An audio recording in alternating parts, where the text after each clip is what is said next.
Hi, I'm Doyle, and there's some things I got to say right now.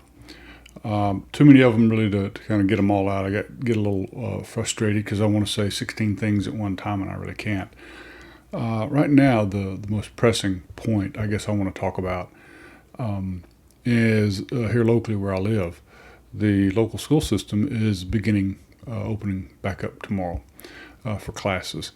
They're instituting some practices and safeguards, and all the students are required to wear masks, which I think is a good practice. Even though I'm not a 100% that masks are the answer. I think they're much like washing your hands, and much like keeping a distance, and they're much like doing prudent things. It's one of a number of things, and I think leaders and even scientists and doctors have gone a little too far in some cases in saying that mask mandate should be mandated. I don't think that's the case at all. Not in all places. Now I think there are certain areas where masks could and should be required.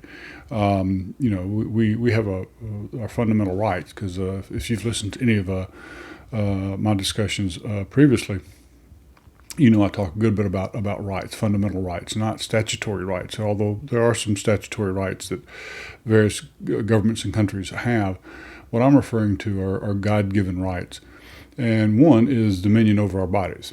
And in that particular case, if I don't want to take precautions for myself to save me from something, then that's my choice. But again, as we talk about rights, we talk about my right only extends as far as it begins to impact and infringe or hinder someone else's rights, and there's that balance that must be achieved. And mandating masks kind of crosses a line in my estimation. Not saying it's not a good practice. I'm just saying the mandating is pushing it too far. So how do I reconcile that? Well, one of the ways I reconcile that is if a place, a locale, an organization or a company or whatever, if they want to require masks for people to partake of their services or whatever it might be, then I think they're well within their rights to do that, as long as it's not a something that infringes on the other individual's right unduly. Like schools, I think that's fine. I think it's a good practice. I think that's not uncommon for the greater good sometimes to limit individual rights. And so to be in school, public school, they interacting with other children, they should wear a mask. I think that's a good practice. I think a lot of the school systems are doing either spaced out different types of instruction in school, which I think is really important that students get classroom style instruction. And I also think the interaction with other students is part of that learning process. And I'm a firm believer that the social adds to it as well. But I think the learning through interaction, the learning through discussions, the learning through disagreements and debates, and collectively, sharing and gathering knowledge together, I think is a valuable part of the learning process that I think we need to be very aware needs to not be excluded at some point from the educational system. As you would imagine, I don't have any small children, so my perspective is probably not as acute as others. If I had, a 6-year-old or an 8-year-old in the public school, my opinion might be a little more, let's say, liberal on, extending, requirements to other people rather than just to the individual. But I do understand that, and because if I did have small children in the schools, I would be concerned about their health. But then my right then is to seek alternate educational methods, right? And I know the argument's going to be, yeah, but you can afford it, or you can take the time to do it, and others can't. They can't afford it because they have to rely on the public educational system, and I get that, I understand that. But there are ways to work within the public educational system and also provide, a safer environment or a safe environment that meets the individual parents' expectations and needs as well.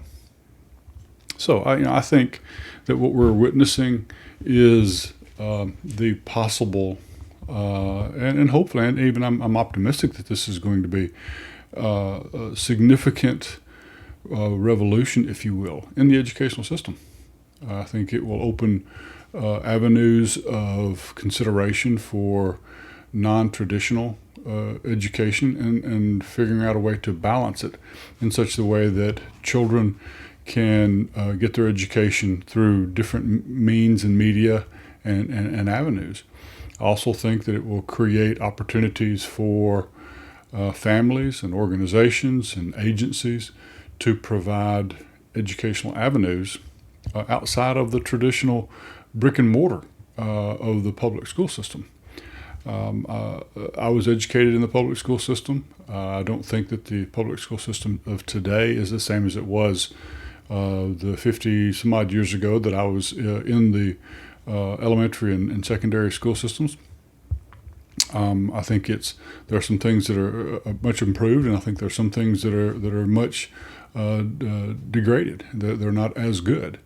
I think the whole standardized testing is it is with all good intentions. I think it is an interference with the educational process. Too many times, and I've witnessed this even through my children, that the education tends to focus on the ability to take the test and do well on the test, and that is not the end. The end is to be educated, is to learn how to learn, and to develop a desire and a hunger to learn, and to know more about things that we're taught about. And I think the testing with the intention of trying to ensure good quality education, I think, is actually going against that. It's actually causing good test-taking practices. And I've been out of the formal school system for well over 40 years, going on 50 years now. Let's say 45. I have yet to have to take a test as a prerequisite of keeping my job. Now, there are tests to get into a job and different things like that, but I don't recall ever having taken another test as a means of keeping my job. Now, granted, I know teachers, they get certified and recertified, and other professions do as well. But I think that is an example of this test mindset as well. But I think the vast majority of people, if they do the job, then they get to keep their job by and large, unless something at a macro level beyond their control. Maybe economic and in the economy, the changes that happen there. So anyway, there's a lot there that I want to delve into at some point. Right now, I just think that I want to acknowledge that I do understand there's a lot of differing points of view and different opinions on the restarting of the school system. I think that we have to be acutely aware of the impact of this pandemic and the shutdown of so many different things that it's having on our children and on their progression through their education. And I think a lot of parents are doing well. I think a lot of parents are probably struggling a little bit just because they don't feel competent or trained or prepared to teach, and I understand that. And our teaching professionals, they've been asked to do things very, very, very, very differently than ever before. And I think that's a challenge. Some will rise to that challenge, and some may not. At least not to the degree that they potentially could or should. But in any event, we'll see. I just hope and pray that our school systems don't have a relapse in occurrences of the disease. With good practices, I think they can keep that to a minimum. The thing there is that if we focus on the not just a singular absolute one thing at the expense of all else, but the appropriate balance on the protection of the health of the young people and the teachers and the administrators, as well as the educational process, which is really, really important as well too. We can't just abandon our children in their education. They're the future of our country and of our world. And they have to be prepared, and we have to do the things that keep them on the path for preparation. And then also the business and the economy. Those are factors as well that are coming into play. And people just need to be aware. People just need to be prayerful. I do believe, and I think prayer is an outward expression as much as an inward expression. I think it prepares us as we pray to God for help and assistance and guidance. I think it helps prepare our spirit and our soul for looking for solutions rather than looking for a fight, which I'm afraid there's way too much of that right now out in society. All right, so let's leave it there for right now.